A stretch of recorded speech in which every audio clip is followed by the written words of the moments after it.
Grill, oddaja o sodobni urbani glasbi in vsem, kar je z njo povezano. Za vas jo pripravlja ekipa Sound Advisor. Pokrovitelja oddaje Max Audio in uživa.si.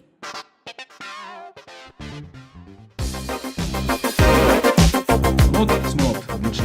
V glavnem, 2 tedna sta naokrog in ustvarjalci oddaje Grill, ki smo tudi tokrat ekipa Sound Advisor, uživa.si, Max Audio oprema za dogodke, Blaž Blejec iz BB by Blaž in pa Tomaž za mešalno mizo. Vas ponovno pozdravljamo v srednjem studiu Radia Terminal. Z nami so seveda tudi naši partnerji, se pravi Lako Mlačen, Tuborg, Finikosi, pa še kdo bi se našel. Nocojšnja oddaja je za nas nekaj posebnega, ker je namreč že za 50. epizodo, kjer se že skoraj 3 leta in pol predstavlja domače in pa malo manj domače glasbene ustvarjalke in ustvarjalce. In ob tej priložnosti se tudi iskreno zahvaljujemo vsem, ki ste kakorkoli pripomogli k realizaciji in vas vabimo, da ostanete z nami tudi v prihodnje.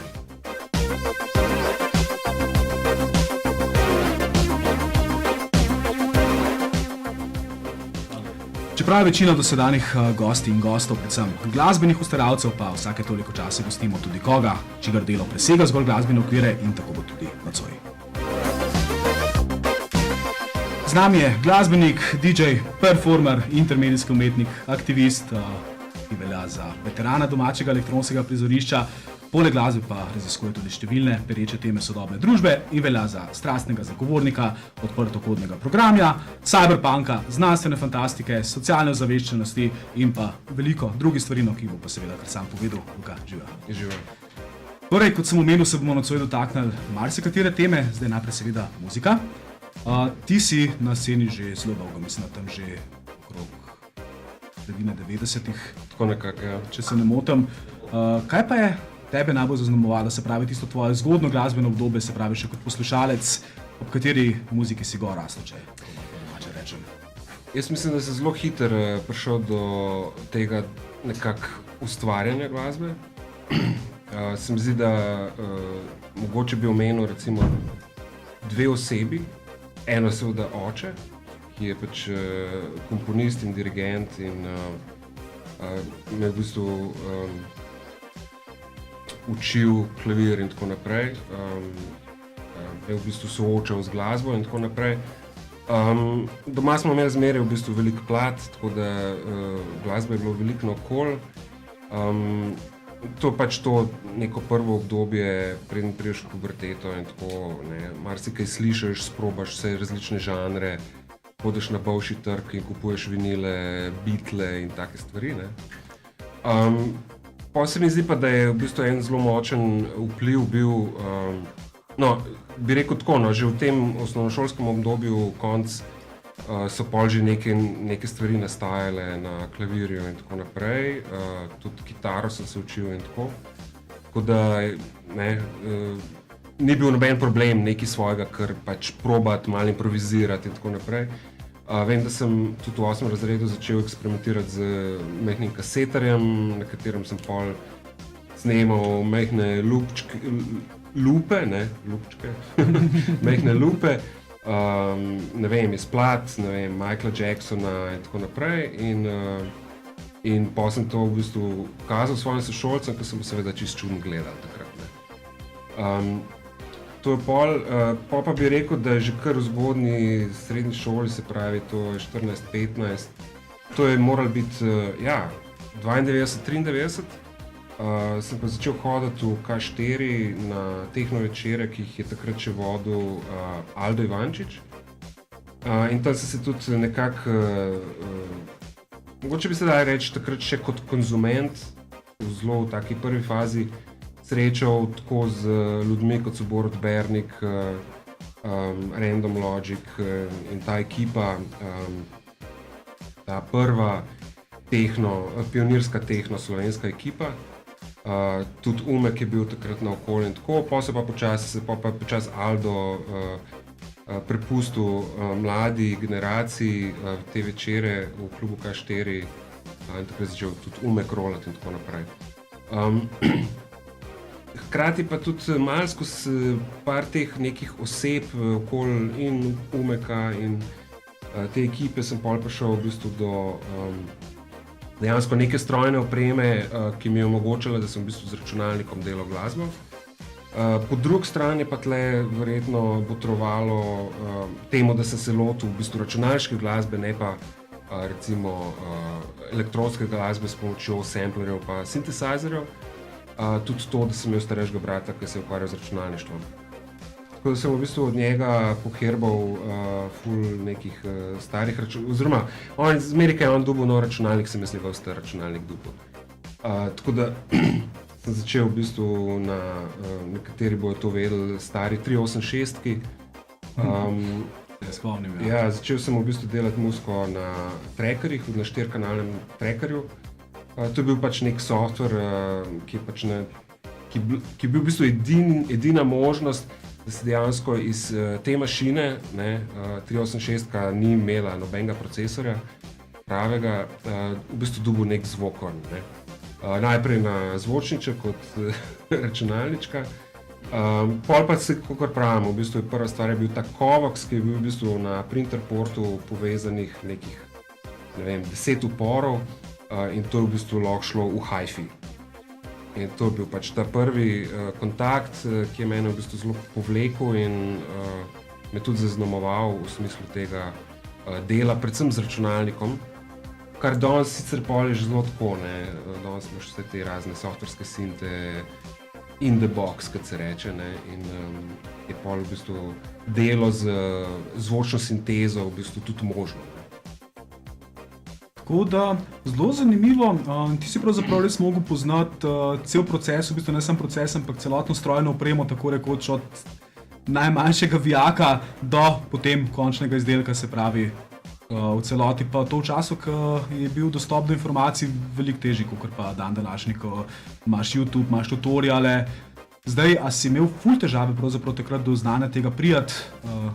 Mislim, deloma sem pač, brat mi je pokazal, kako se računalnik sestavlja, tako da v bistvu dokaj hitro sem prišel do tega, to je procesor, to je RAM, to je hard disk in tako naprej. Ampak po drugi strani pa nisem bil, nisem bil in tudi jaz še zdaj mislim, da nisem matematično nadarjen. Tako da, v bistvu, kar se tiče računalniške znanosti, kot se temu reče, nisem imel tega znanja v resnici. Jaz sem pač tisto, kar sem imel, sem probal skupaj sestaviti, iz tega sem pač brval sem tam po tistih programih toliko časa, dokler ni ven nekaj prišlo in to je to v bistvu. Je pa res, da takrat še v bistvu interneta ni bilo in bil je pa sistem BBS-ov, Bulletin Board Systemov, kjer so v bistvu računalniki med sabo preko telefonskih linij izmenjevali v bistvu datoteke in sporočila. In to je bil v bistvu, imenoval se je FidoNet in to je bil prvi način, kako pravzaprav si lahko preko nekih digitalnih networkov komuniciral z nekom iz Amerike, recimo. Takrat še ni bilo niti e-maila. In v bistvu preko tega sem jaz lahko zdownloadal v bistvu ta Scream Tracker, 4-kanalni Scream Tracker, s čimer sem začel delati glasbo. In pa so bile tudi nadgradnje tega softvera in to so v bistvu vse pisali neki entuzijasti, ki so v bistvu nekako sami to šerali po tem networku, pred internetnim networkom. Tako da skozi to se je mogoče neko znanje pretočilo, v smislu tega, ali pa bolj mogoče dostopnost nekih orodij. Zdaj se pravi, če si takole predstavljam, to je bil najbrž pretok informacij po tem omrežju zelo počasen. Ja, to so bili te prvi modemi. Ne vem, kaj je bilo, 320 bod, se je rekel, spravi, kaj. Ja, to je v bistvu nepredstavljivo počasi. Takrat v bistvu, današnjo generacijo. Ja, to je bilo tako, MP3 takrat ni bil možen MP3 in v bistvu tudi polka si se ti v bistvu preklopil na internet preko podobnih modemov, modemi so počasi dobivali neko večjo hitrost.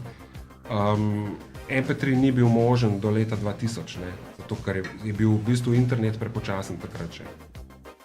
Tako da upam, da vsi mlade generacije, torej pripadniki in pripadnice, ki tole poslušate, dajte res malo bolj spoštovati tehnologijo, ki imate na voljo, ker včasih tega ni bilo in se bo treba veliko bolj potruditi za da si lahko kaj naredil.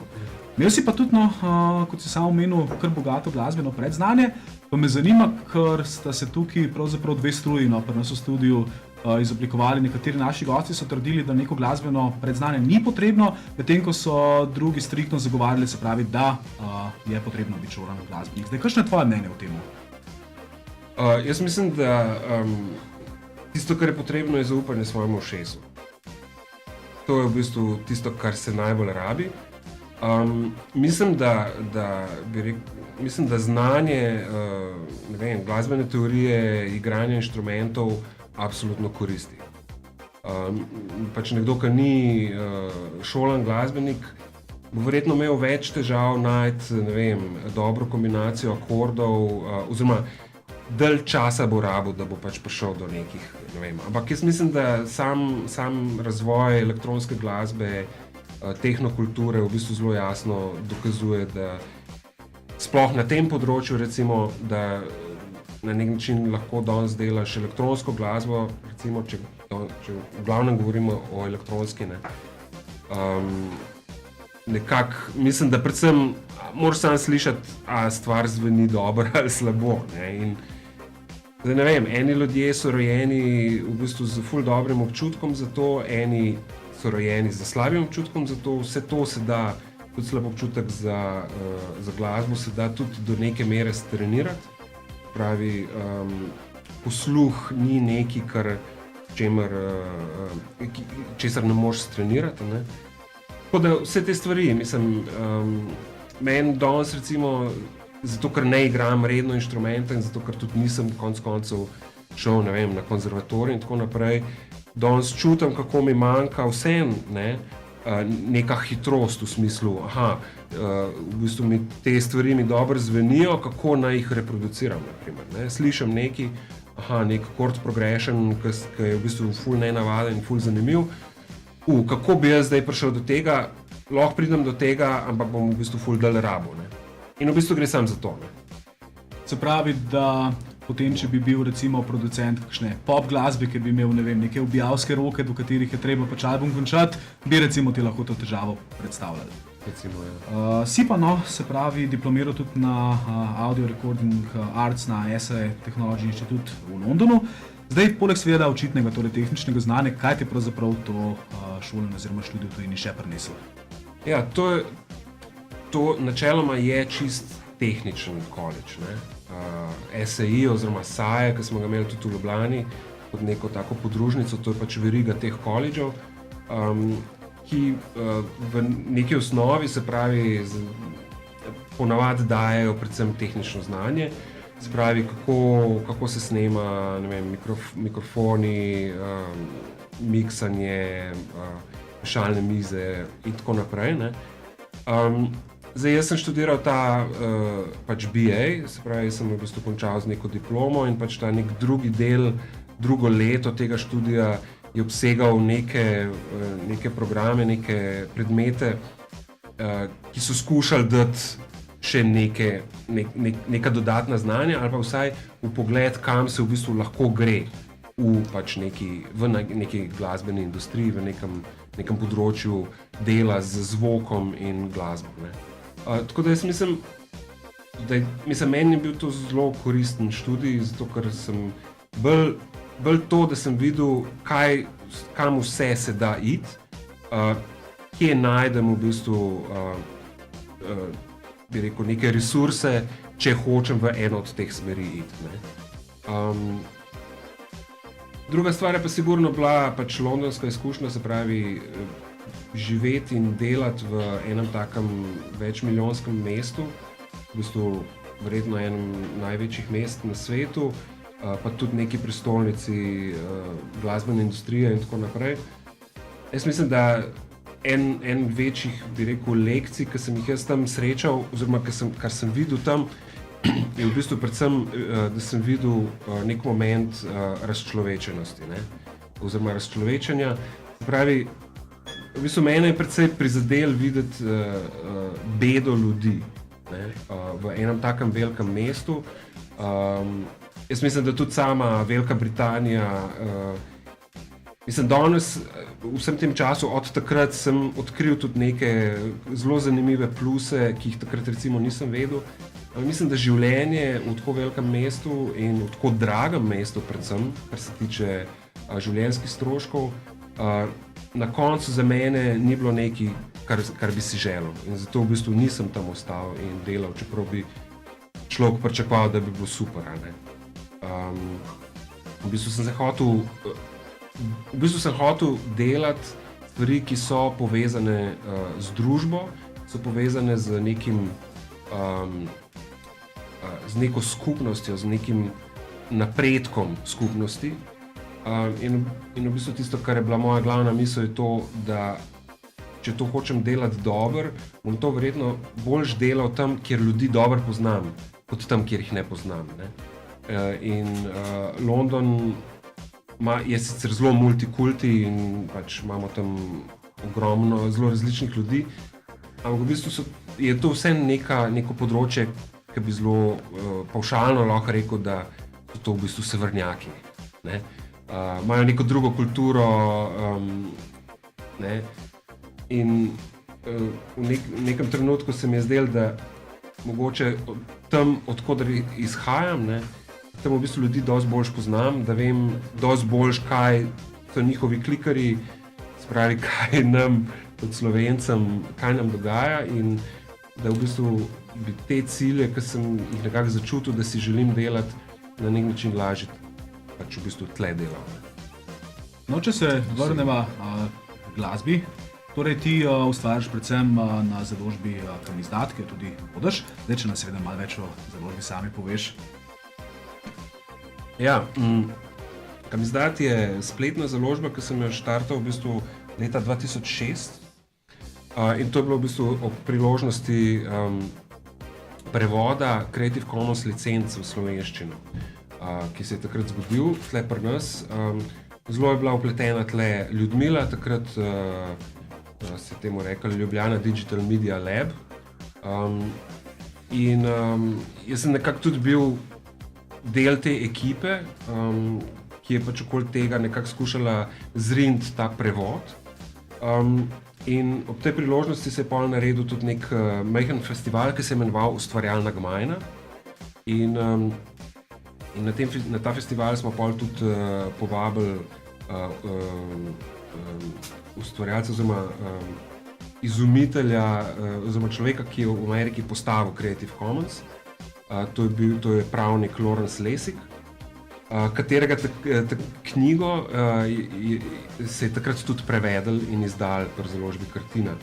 In v bistvu za ta festival je bila neka ideja, kaj pa če bi v bistvu tudi naredili neko kompilacijo glasbenih ustvarjalcev v Sloveniji, ne kot nek pregled, ampak pač kot nek input, nek izdelek, ne. In smo pol razpisali v bistvu nek klic, da bi ljudje v bistvu poslali svoje komade in tako naprej, z namenom, da jih pol izdamo pod licenco Creative Commons. In v bistvu sem jaz pol nekako si pač takrat zmislil, da imamo v bistvu jaz sem že v bistvu dalj časa pogrešal spletno založbo, ker sem že od leta 98-99 spremljal razvoj spletnih založb na spletu. In mi je bilo tako, ker v Sloveniji pa nimamo nobene spletne založbe in dajmo jo pol kar ustanoviti. In smo v bistvu štartali, pač poiskal sem to ime in smo naredili CD-je in to je to. Ne. Skratka, v bistvu založba je spletna založba, se pravi ima kot glavni cilj in vizijo izdajanje glasbe na spletu pod Creative Commons licencami. Pravi, te licence omogočajo dovoljujejo deljenje glasbe oziroma teh produktov, na katere je aplicirana ta licenca, pod nekimi pogoji. Se pravi, v bistvu ne gre za all rights reserved oziroma vse pravice pridržane, ampak gre za some rights reserved oziroma nekatere pravice pridržane. Se pravi, jaz kot avtor dam na splet glasbo in rečem, to glasbo lahko distribuirate prosto pod naslednjimi pogoji. Recimo, zmeri mora biti naveden avtor ali pa ne sme biti nobenih derivatov, se pravi, ne sme noben delati remixov in tako naprej. ali pa lahko rečem tudi, ne sme noben delati, ne sme noben služiti denarja s tem, naprimer. Lahko pa sam nekatere od teh pogojev dam, ne? Se pravi, lahko dam pa rečem, sam da me navedete kot avtorja, ampak lahko v bistvu date to na CD pa prodajate CD, lahko date to v film pa film prodajate, ne? It's fine, ne? Jaz sem ok s tem, ne? Zdaj, ljudje se zmeraj vprašajo, kako pa, a ti, tebi ni neugodno, da recimo bi nekdo služil s tvojo glasbo, ne? Ampak v bistvu se meni zdi, naprimer, da ne, zdaj, če sem se jaz tako pač odločil, da tako distribuiram svojo glasbo, ne? In se mi zdi, da glasbeniki in ustvarjalci nekje, jaz mislim, da si vsi v bistvu želimo to, da smo slišani, da imamo publiko. In zdaj, seveda, so ljudje, so, ne vem, založniki, ki bi recimo neki ukradli, pa pol v bistvu na tem služili, pa tako naprej, ne. Zdaj, ukrasti čist ne more, zato ker zmeraj sem jaz avtor, ne. To je ena stvar. Druga stvar je pa tudi to, da nekako se mi zdi ta cena za to, da jaz nisem slišan, v nekem trenutku prevelika, da bi jaz rekel, zato ker se bojim, da bo nekdo služil z mojo glasbo, bom jaz svojo glasbo vsem zaprl oziroma jo bom samo distribuiral na ta pa ta način. Meni se mogoče zdi recimo vsem za mene osebno bolj pomembno to, da me ljudje slišijo, da lahko nekdo v, ne vem, Čilu ali pa Paragvaju recimo da mojo muziko na radio, jo rola na radio ali pa da na CD pa da svojemu frendu. Se mi zdi to bolj pomembno, kot to, da bom jaz v bistvu zaprl, ker me je strah, da bo nekdo zaslužil s mojo glasbo. Glasbe se mi zdi, da je danes itak toliko veliko narejene in v bistvu je bolj težko, da bi te nekdo odkril in recimo vzel na neko agencijo in te spromoviral po ne vem kolikih festivalih. To je dosti težje recimo, kot pa v bistvu se mi zdi, da je v bistvu hkrati zelo težko, da bi te nekdo v bistvu ukradel neki pa pol, ne vem, neki ful zaslužil tvojo muziko, ti bi bil pa pol bogi, ne, spravi. Tako da je super, evo, ker mi nikoli ni bilo čisto jasno, se pravi, zakaj pravzaprav gre pri tem, tako da si mi najbrž nam vsem. Mogoče samo to, ne, v bistvu sploh pri Creative Commons ne gre samo za glasbo. Pri Creative Commons gre za vse, so različno kreativnost, se pravi, gre za besedila, gre za slike, gre za videe, gre za tudi glasbo. Skratka, vse, kar v bistvu mi ustvarimo in damo na net, ne, se lahko da pod Creative Commons, če pač nočemo, da naši poslušalci ali pa odjemalci naše kreativnosti niso avtomatično kriminalci. Tako da, super, lej, da ne bova sam govorila o glasbi, mislim, da je tudi prav, da jo malce poslušamo. Zdaj prvi glasbeni izbor, se pravi, kaj si nam pripravil? V bistvu gre za komad They Give Us Body, ki je bil leta 2011 izdan na eni zelo zanimivi slovenski založbi, ki se imenuje Farma Fabrik. Tle ste imeli tudi Live Cuterja, naprimer, ki je del Ontržabit projekta in sodeluje tudi z Nevenom Agalmo in oni so tudi recimo izdajali na Farma Fabrik. To je šlo v bistvu za en tak klic, kjer so bili ustvarjalci povabljeni, da vzamejo sample drug od drugega in naredijo neko svojo interpretacijo, karkoli v bistvu praktično iz tega. In v bistvu to je šlo na tem nekem Farma Fabrik samplerju številka 4. No, pa.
Ok, smo že nazaj, seveda še vedno v oddaji Grill in pa seveda v srednjem studiu Radio Terminal, kjer je z nami še vedno Luka Pričič.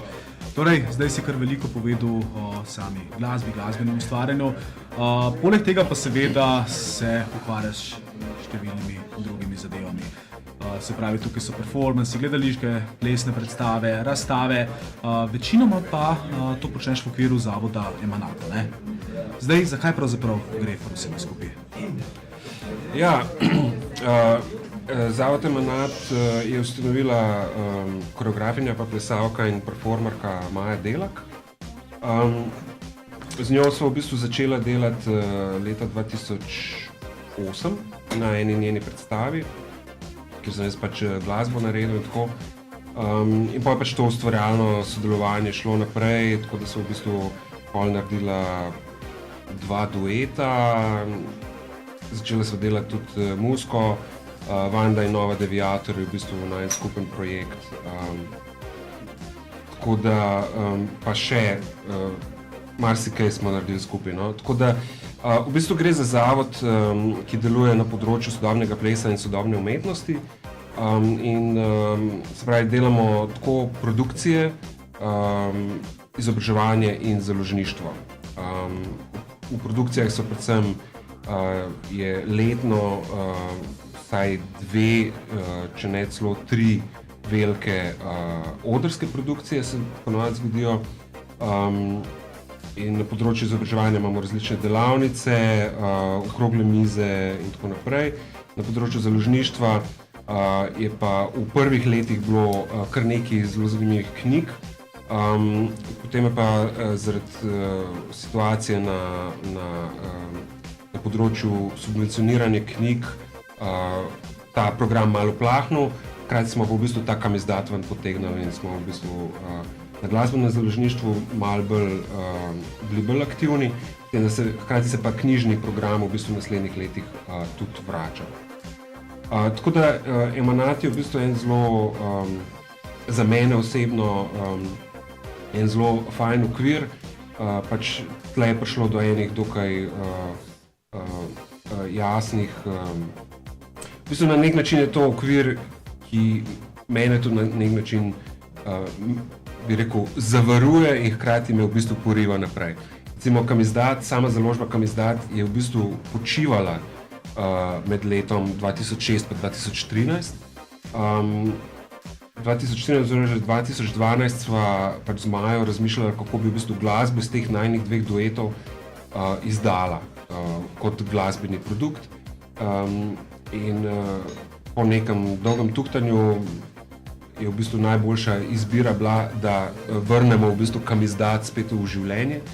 In v bistvu takrat pol Kamizdat v bistvu zelo dobro pele, predvsem pa tudi zato, ker ima v ozadju neko pravni zavod, preko katerega v bistvu pol lahko tudi neke subvencije, ki nam dejansko malo omogočajo, da v bistvu delamo to, kar delamo na tej založbi. Tako da to, v bistvu se mi zdi, generalno gledano je ta zavod usmerjen v bistvu v en kar, ima nek prav en, bi rekel, neko svojo programsko smer, kjer se v bistvu res raziskuje umetnost, se mi zdi, kjer se v bistvu nekako razmišlja o tem, kaj naprej, kako naprej, o čem se govori, hkrati pa se v bistvu ne išče recimo trenutne trende in tako naprej, ampak v bistvu se išče res avtorske pristope, kjer v bistvu avtorji raziskujejo neko svojo lastno, prav posebno poetiko, naprimer. In v tem smislu tudi založba Kamizdat, njen cilj je v bistvu razkrivati, pokazati v neki zelo butični obliki, postaviti ven na javnost stvari, ki nastajajo v Sloveniji in nikjer drugje. V bistvu za mene je bila ful pomembna tudi ta ena točka, poleg tega, da smo spletna založba, poleg tega, da smo Creative Commons, da v bistvu ne razmišljamo o glasbi kot v smislu, trenutno je pač recimo trendi v svetu iti v ta pa ta žanr, naprimer, ne? Ali pa ta je zdaj najbolj progresiven, je najbolj zanimiv, naprimer. Mene je v bistvu bolj zanimalo to, kaj pri nas ljudje delajo, kar je v bistvu dejansko posebno za slovensko področje, naprimer, ne? Tako da v tem smislu me celo zanimajo tako imenovane outsiderske poetike, se pravi stvari, ki jih nekateri delajo, ki ne spadajo nikamor, bi rekel, žanrsko pa tako, ne. Tako da v bistvu v tem smislu je pač žanrsko tudi založba Kamizdat zelo odprta, ne. Ja, načeloma se držimo elektronike, hrupa, noiza, raziskovalnega zvoka, ne. Včasih imamo pač tudi recimo Ireno Tomažin, ki je čisto vokalna, naprimer, ne. Hodili smo ene stvari izdati, ko so bile tudi čisto kitarske, to je sicer padlo v vodo, ampak večinoma se pa držimo te elektronike, ne. Zdaj se pravi, ker tukaj govorimo tako o produkcijah kot se pravi umetniških projektih, kje je pa pravzaprav ta ločnica, se pravi, kaj je zdaj umetnost, kaj je pa produkcija, ker imamo veliko, se pravi, producentov takšnih in drugačnih, torej tako glasbenih kot se pravi z drugih področji, ki sami sebe propagirajo oziroma razglašajo za umetnike. Zdaj, mislim, ločnice v bistvu ni, ne, bi rekel, med glasbeno produkcijo pa umetnostjo, ne. Glasbena produkcija je lahko umetnost, ne. Ustvarjanje glasbe je lahko umetnost. Bolj je mogoče vprašanje, jaz bolj vidim mogoče, kje se kreativnost prelevi v umetnost, pa kje se zabavljaštvo spremeni v umetnost, naprimer, ne. Na nek način se mi zdi, da je lahko nekdo zelo dober entertainer, ne, ampak bi ga težko recimo označil za umetnika. Nekje recimo je nekdo, ki ga mogoče eni iz starejše generacije poznajo, ki se imenuje Rambo Amadeus, ki je pač prišel v bistvu iz umetnosti, pa je začel v bistvu delati glasbo kot del konceptualnega umetniškega projekta in je to v bistvu nekako izpadlo tako, da je pol v bistvu on kar nadaljeval v neko, skoraj bi rekel, entertainment, čeprav jaz ga ne poznam zelo dobro, ne, in tako da ne vem, kaj so njegovi nameni. Ampak v bistvu na koncu bi rekel, ne, da umetniška produkcija ali pa da bi človek rekel, to je pa recimo umetnost, se mi zdi, na nek način je to zelo težko vprašanje, ampak tem se mi zdi, da bi se dalo reči, da je umetniški pristop, da gre pri stvareh, kjer je v bistvu zadaj razmislek o tem, o čem v bistvu ta ustvarjalnost govori, kakšne forme uporablja. In predvsem pa se mi zdi, da ni usmerjeno to, da bi zadovoljila pogled poslušalca ali pa sprejemnika te umetnosti, ampak da v bistvu skozi nekako postavlja nek izziv gledalcu ali pa poslušalcu, da postavlja neko vprašanje, da v bistvu postavi, da rine človeka iz njegove cone udobja, kot se temu reče. Ne? Se pravi, nekako ga osamija, ne? Se pravi, in ga prisili, da sprejme neko stališče, kjer... Mislim, da se vpraša, ne? Da se v bistvu sprašuje o stvareh, ne? S tem, da ne bi pa hkrati rekel, da je to lahko potem namen. Ne? To v bistvu je težko pol jedro. Zdaj, če imamo umetnost, ki se v bistvu ukvarja samo s tem, kako bo v bistvu zrinila poslušalca ali pa gledalca iz njegove cone udobja, pol v bistvu za mene to pol rata malo vprašljivo, ne. Ampak na nek način pa se mi zdi, da je umetnost ima danes neko nalogo in neko vlogo, da postavlja zoprna vprašanja, da ne nujno, ampak večinoma, in da v bistvu omogoči gledalcu, da vidi svet na drugačen način. Evo, jaz mislim, da je to jedro umetnosti, no? Da povzroči nek premik pri konzumentu umetnosti, ki mu v bistvu pusti ali pa mu pomaga v bistvu videti svet na en drug način. Odlično, zanimiva teorija, moram reči, da se kar strinjam z njo. Kar se tega tiče, no, mislim, da so bile že številne razprave na to temo, kaj pravzaprav je težko definirati, no, ampak moram pa reči, da si pa ti kar lepo povedal. Zdaj se pravi, poleg tega, ne, si tudi, se pravi, zagovornik svobodnega in odprtokodnega programa. Zdaj, zakaj pravzaprav gre tukaj? Najbrž torej Linux, Mozilla, za telebane takole. Ja, mislim, seveda zgodovina se začne v, kaj se vem, so to 70 ali pa začetek 80-ih, no. Pač nastanek računalnikov, bi rekel, ne, je bil zelo na začetku zelo odprt, se pravi,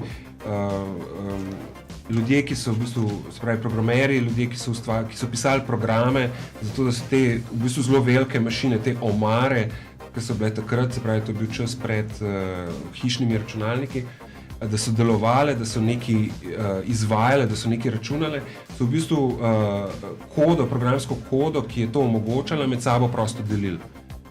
In v bistvu v trenutku, ko je pa prišlo do neke komercializacije, se je pa pač pojavila seveda metoda oziroma praksa, da se v bistvu to kodo zapre, da se v bistvu, se pravi, nek driver za printer, naprimer, ne, se ni dalo v bistvu popraviti, čeprav je slabo delal, zato ker je v bistvu firma, ki je ta driver, ki je printer naredila in zraven dala tudi driver, ni dala te kode zraven. In v bistvu človek, ki je ga to najbolj razburilo, ne, Richard Stallman, se mu je to zdelo v bistvu neetično. Njemu se je v tistem trenutku zazdelo, da pa pravzaprav računalniško kodo, to odprto kodo, do nje, da imajo pravico vsi, da je to pravica človeštva, da ima dostop do tega in da v bistvu računalništvo in celotna ta računalniška industrija ne sme imeti zaprte kode. In se je v bistvu dal za cilj, da se bo boril za svobodno programi oziroma free software, kot se temu reče. In je v bistvu šel k pravniku oziroma se je v bistvu skozi pravniške nasvete in svetovanja razvil licenco, ki je v bistvu danes vsak programer, ki napiše neko kodo, lahko reče, to je pa pod to javno licenco, temu se reče General Public License, da na to svojo kodo in v bistvu s tem dovoli in zahteva, da v bistvu ta koda ostane odprta, da kdorkoli jo bo uporabil in jo kopiral in jo v bistvu distribuiral naprej, da mora ohraniti to odprtost te kode. Temu se reče, da je v bistvu bila zagotovljena viralnost te kode in viralnost te licence in v bistvu s tem se software ni mogel spet zapreti. In s to licenco je Linus Torvalds, finski računalničar, je pod to licenco izdal prvi zelo začetni Linux kernel, iz česar je potem s pomočjo interneta v začetku 90-ih se razvila v bistvu zelo velika skupnost razvijalcev in lih ta General Public License in internet sta v bistvu skupaj omogočila, da se v bistvu popolnoma samostojen in popolnoma prost in svoboden operacijski sistem sploh lahko razvil do te mere, da pravzaprav danes vsak androidni telefon vsebuje noter Linux. To zelo na hiter, hkrati je bil pa tle Netscape, ki je v bistvu v eni točki ugotovil, da je izgubil vojno z Internet Explorerjem in so se v bistvu odločili, da bojo odprli to kodo in da jo bojo odprli svetu in jo bojo dali pod GPL oziroma pod to licenco in iz tega nastala Mozilla in iz tega danes v bistvu vsi lahko uporabljamo Firefox. Tako da v bistvu meni se zdi, da je za mene pri celi zgodbi najbolj privlačna ta aspekt skupnosti, ta aspekt neke etičnosti, nekega dejanja, ki je usmerjen proti temu, da v bistvu kot človeštvo si zaslužimo iti naprej in sodelovati, ne pa tekmovati. In v bistvu to se mi zdi, da je nek drive, ki v bistvu mene skozi fura, tako pri založbi Kamizdat, kot pri drugih projektih, bi rekel, aktivizma, kot bi lahko nekdo rekel. Spravi ta nek aspekt neke skupnosti, nekega omogočanja tega, da v bistvu imajo vsi možnost dostopa do nekih bazičnih infrastruktur in tako naprej. No, se to vprašanje oziroma ta dilema bo z leti postala še čedalje bolj perečen, če kdo misli, da se to njega ne dotika, ne pač pomisli, da tako rekoč vsi pripomočki oziroma skoraj vsi bodo kmalu delovali zgolj s pomočjo programske opreme in bo še kako pomembno, se pravi, če boš lahko ti uporabil hladilnik oziroma kdo bo lahko, se pravi, upravljal z to programsko opremo, se pravi, za stvari, ki jih ti potrebuješ tako rekoč vsak dan. To ni samo računalnik, tukaj je telefon, tukaj so recimo kuhinjski pripomočki, ne nazadnje avto, ki sva se tudi pogovarjala prej in okolikor se pravi, tukaj ne gre na odprtokodno opremo, tako rekoč ima izključni monopol, se pravi, proizvajalec, ki lahko za tvojo lastnino, ki se ti kupil in plačil, počne, kar želite. Ja, da ne omenjamo tudi pač v bistvu varstvo osebnih podatkov in tako naprej, in v bistvu kontrolo in nek surveillance, se pravi neka družba nadzora je v bistvu dejansko možna in se v bistvu danes že dogaja. Lih smo pred kratkim, pač ne vem, koliko ljudje sledijo, ampak Cambridge Analytica je zdaj najbolj hot škandal, v katerega je povezan in Facebook in tako naprej. In v bistvu vse te stvari se lahko dogajajo v pač nekih silosih. Silos je v bistvu dejansko nek izraz, kjer v bistvu govorimo o nekih uslugah oziroma servisih, v angleščini je servis, ki je v bistvu zaprt, katerega koda je zaprta in katerega delovanje je zaprto.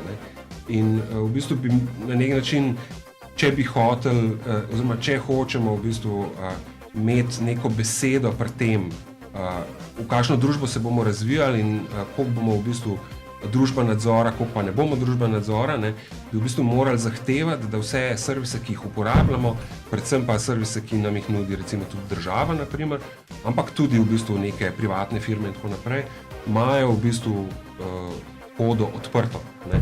Ker samo kadar v bistvu imamo lahko ta vpogled v to izvorno kodo, ne, v bistvu lahko garantiramo, da vemo, kaj točno se dogaja z programjem, ki ga držimo v roki.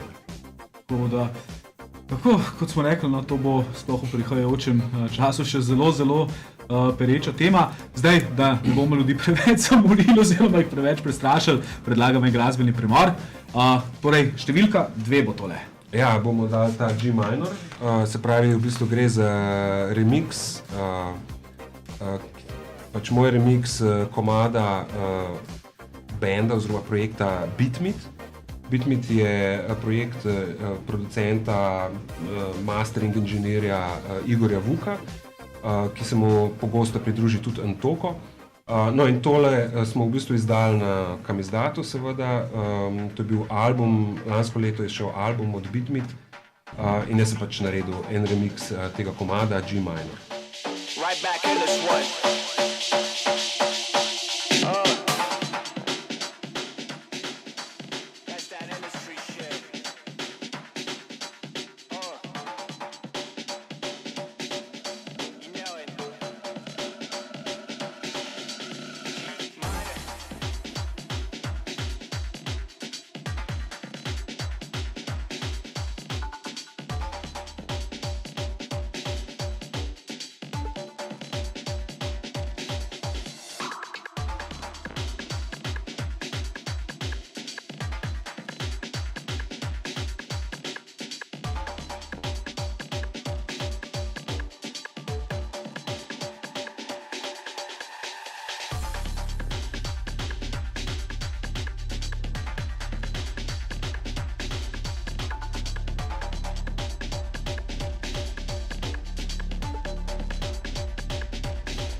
Grill, oddaja o sodobni urbani glasbi in vsem, kar je z njo povezano.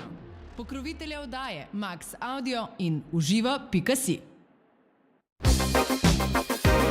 Dobrodošli nazaj v oddaji Grill, seveda na Radio Terminal, z nami še vedno Luka Prinčič.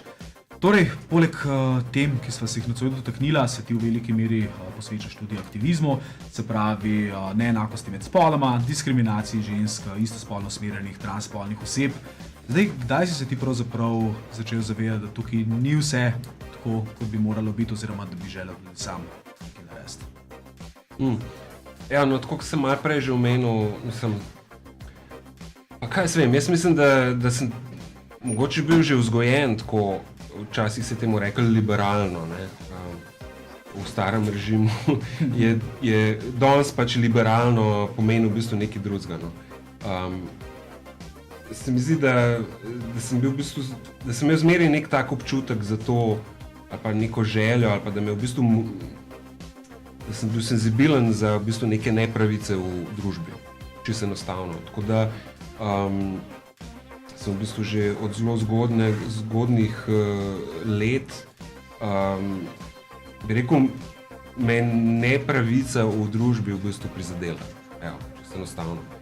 Tako da pol pa v bistvu, ker človek dela različne stvari in različne jobe, sem pol tudi, ne vem, bil sem, se temu reče, pač šofer na festivalu Mesta žensk, naprimer, pa, ne, take jobe sem delal, pa se mi zdi, da pol v bistvu eni točki, ko smo tudi začeli tudi s to založbo in pač se mi zdi, da tudi v Emanatu imamo nek tak pristop k tem stvarem, k neki etičnosti in ne, pa s tem moram reči, to ne gre za moralizem, ampak pač v bistvu kaj v bistvu je prav in kaj je v bistvu družba, v kateri lahko v bistvu vsi delujemo in delamo. In zato v bistvu smo pač v Prkamizdatu recimo vključili to, da pač skušamo podbujati ženske ustvarjalke in tako naprej. Tako da bi rekel, da je to prišlo kar malo naravno in pač skozi čas,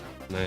Mogoče samo zadnja leta, da si malo bolj upam v bistvu to javno v bistvu povedati, pa da mi je malo vseeno, kakšne posledice v bistvu trpim v smislu tega, koliko me bo recimo scena pol, ne vem, imela rada, kdo me bo povabil na koncert ali pa ne špilati in tako naprej. Če sem pač nek zatežen, ker pač zatežim po Facebooku, da zakaj kompilacije slovenske elektronske glasbe nimajo nobenih žensk. No, čeprav načeloma se mi zdi, da bi mogli organizatorji povabiti nekoga zaradi glasbe, ne zaradi njegovega prepričanja. Absolutno, ampak to ne more biti v bistvu argument, ne.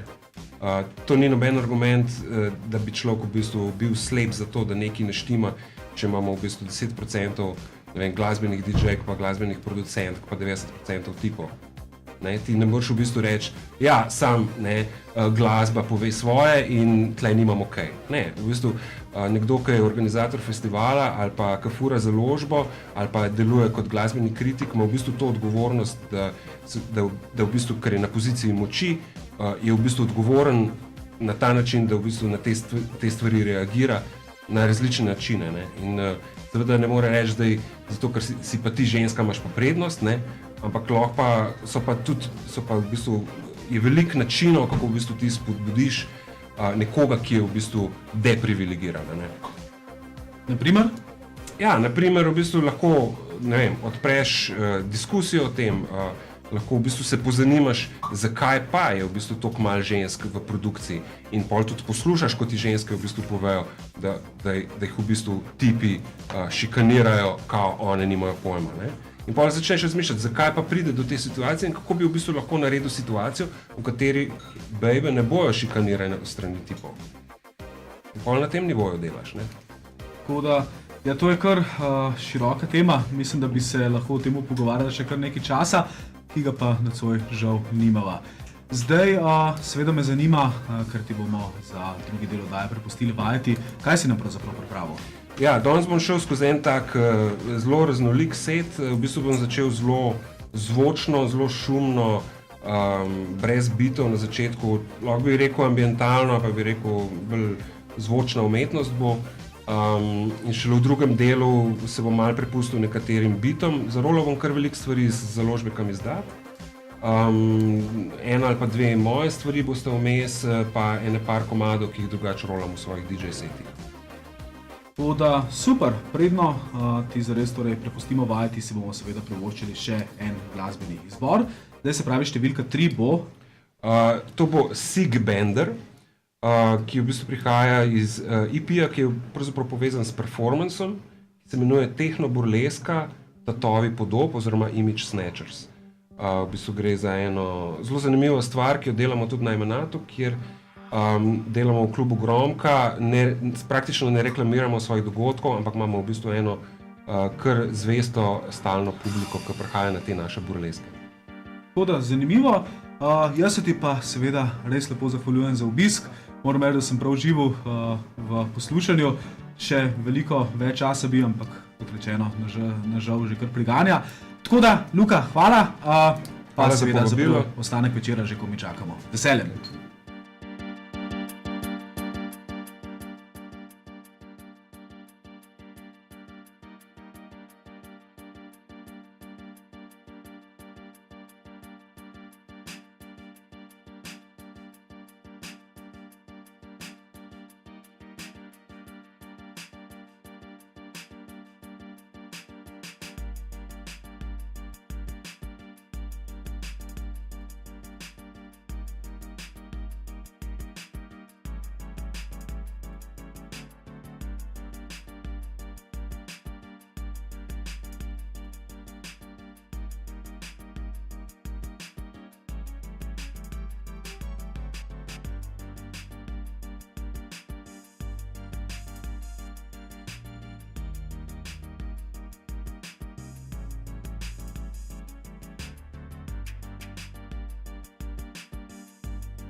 You walked in the joint, I could see you were a man of distinction, a real big spender, good looking, so refined.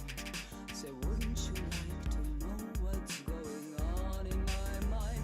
So let me get right to the point. I don't pop my coke for every guy I see. Hey, big spender,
Grill, oddaja o sodobni urbani glasbi in vsem, kar je z njo povezano.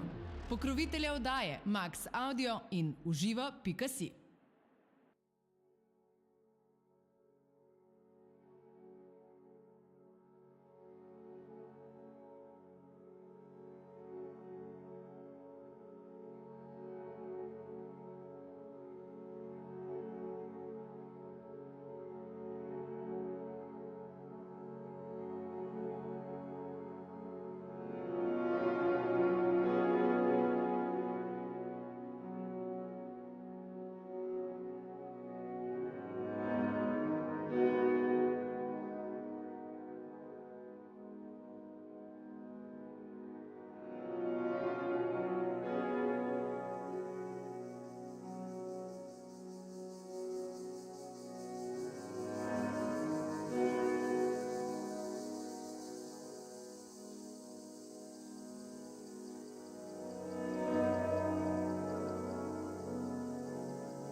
My body hurts, and all the muscles hurt in my body. This my hand to it.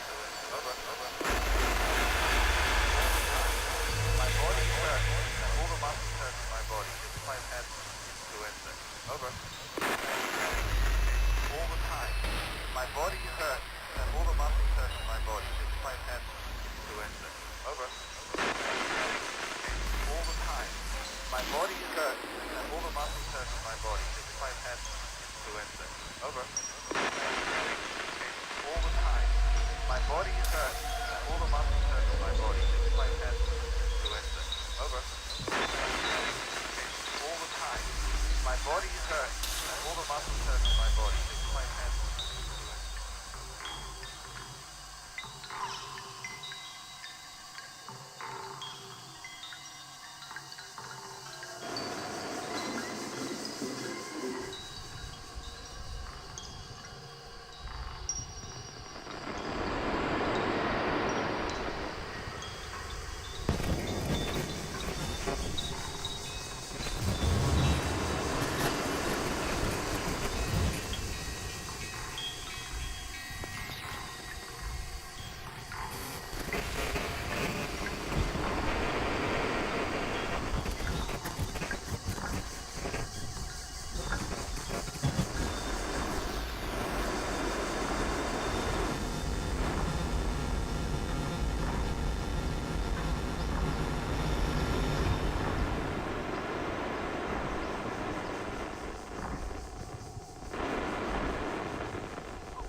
On je pa prej isto stvar tega, pa je 7-krat bolj narobe naredil, da so v redu z nekom.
sem pa nekje prebral, pa ne vem kje.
We'll be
right back.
Oddaja o sodobni urbani glasbi in vsem, kar je z njo povezano. Za vas jo pripravlja ekipa Sound Advisor.